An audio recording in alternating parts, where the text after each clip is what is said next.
Bismillahirrahmanirrahim. Allah rəhmət və salamı üzərimizə olsun inşallah. Ramazan ayının 11-ci günü hamımız üçün mübarək olsun inşallah. Allah bizləri bu ayın hörmətinə düz yola hidayət eləsin. İmam Rıza aleyhissalam nəql edir ki, mən qara'a fi şəhri Ramazan ayə min kitabillah azza və cəllə kənə kəmən xatəməl Qur'anə fi qayrihi minəş-şuhur. İmam Rıza aleyhissalam buyurur ki, hər kim Ramazan ayında Allahın kitabından, yəni Qur'andan bir ayə oxusa, elə bil ki, başqa aylarda bütün Qur'anı kamil eləyib, yəni bütün Qur'anı oxuyub. Yəni Qur'an oxumağın bu ayda əzəməti çoxdur. Amma Allahdan istəyək ki, Allah tövfiq versin bizlərə, ta ki, ən azından gündə 1-2 ayə Qur'andan oxuya bilək inşallah. Çünki bəzi işlərin əvvəl önəmində Allahın tövfiqatı lazımdır, Allahın iradəsi lazımdır. Əgər Allah insana eşq verməsə, Allah insana tövfiq verməsə, o insan heç bir ayə yox, yarım ayədə Qur'andan oxuya bilməz.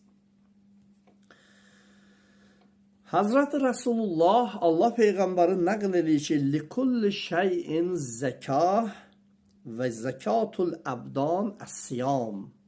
Hazreti Resulullah aleyhissalam buyurdu ki, hər bir iş üçün zəkat var. Yəni, hər nə edirsənsə et, onun zəkatı vardır. Məsələn, mal əkibsən, zəkatı var. Qoyunun var, zəkatı var. Malın, toyuğun, camışın var. Bunların hamısının zəkatı var. Amma bədənin də zəkatı, yəni bədənlərin də zəkatı oruç tutmaqlıqdır. Allah yolunda, Allah dərgahında, Allahın qoyduğu qanunla əgər Ramazan ayının orucunu tutsan, o bədənin zəkatıdır, yəni bədənin paklığıdır. Amma oruç tutanın hökmləri, bir neçə qanunlardan danışdıq, hətta tərəxüsdən, getməkdən, gəlməklikdən, Ramazan ayında hərəkət etməklikdən və qəsdidən, yəni bir insan bir yerə gedirsə, onun qəsdi mütləq olmalıdır ki, 10 gün qalsın. 10 gündən əgər insan az qalsa, eləyə bilməz ki, oruç tutsun və namazlarını bütöv qılsın. Səfərə haram iş üçün olmasın ki, izah etdik. Evdən çıxmamışdan qabaq niyyəti bəlli olsun ki, mən filan məkanda 10 gün qalacam. Beşincisi budur ki, getdiyi yoldan peşiman olmasın. Məsələn, birdən gedir, qəsdi qoyub ki, gedirəm, Bakıda 10 gün qalacam. Yolda peşiman olsa, yəni peşimançılıq olsa, o niyyətin sınıqlığına işarədir. Yəni peşiman olarsa, o insan orada qəsdiqamə edə bilməz. Etsə də, yəni Allahın qanunlarını əzmiş olur. Bəs o cəhətdən insan bir səfərə çıxarkən qəsdini mütləq eləməlidir. Fikrini, zikrini mütləq eləməlidir ki, mən gedirəm 10 gün filan yerdə qalacam inşallah.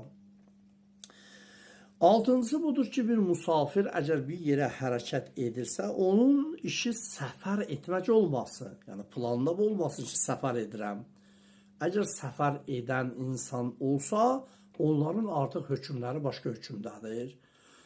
Yəni bir insan əgər qəsdinə qoysa ki, məsələn, mən gedirəm Türkiyəyə elə belə səfər üçün, ya məsələn, gedirəm Bakıya elə belə səfər üçün, bu həmin qəsd-i qamədə elə bir ki, niyyətin peşimançılığı kimindir ki, o qəsdin sınıqlığına işarədir.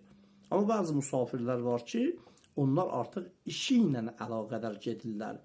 Yəni, iş dalsızaq, məsləki budur, şoğlu budur. Bu insanlar o qəsdi etməklik niyyətinə düşürlər. Məsələn, bəzi musafirlər var, deyə taksi sürürlər. Bəzi musafirlər var, məsələn, şofördirlər. Bəzi musafirlər var, qatar sürürlər, gəmi sürürlər, samolyot sürürlər. Bunlar artıq bunların işləri budur. Yəni, bunlar üçün artıq məkan, məqam yoxdur ki, orada 5 gün qalalar, 10 gün qalalar. Tabii insanların məsləki olduqlarına görə bunlar namazlarını da bütöv qılacaqlar və oruçlarını da tutacaqlar. Amma xeyr, bir insanın əgər fikri, zikri səfər üçün olsa, o insan namazını qəsr qılacaqdır və oruç da tuta bilməyəcəkdir. Məgər ki, bir işin dalısızaq gedə. Yəni, önəmli bir işdə olmasa, bir işin dalısızaq gedə. Yəni, səfər qəsdi ilə getməyə. İnşallah ki, bu işlərimizə də diqqət eləyək. Çünki oruçluq günüdür, dəfələrlə deyirik. İnsan ən gözəli budur ki, çalışa ki, Ramazan ayında çoxlu ora-bura hərəkət etməyə. Geçsə də o 45 kilometr ya 41 kilometr həddi tərəxüsü keçməyə. Yəni, sərhəddi keçməyə. O sərhəddi keçərsə düşəcək qırmızı işığa ki, qanunlar fərqlənir.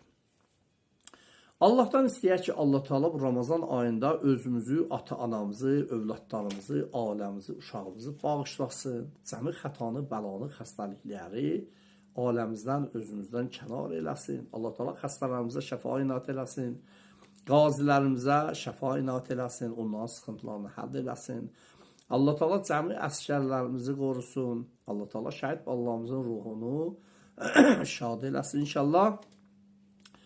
Və ağamız İmam-ı Zaman əleyhissalamın zuhurunu təcil eləsin. Allahümmə accil vəlikəl fərəc.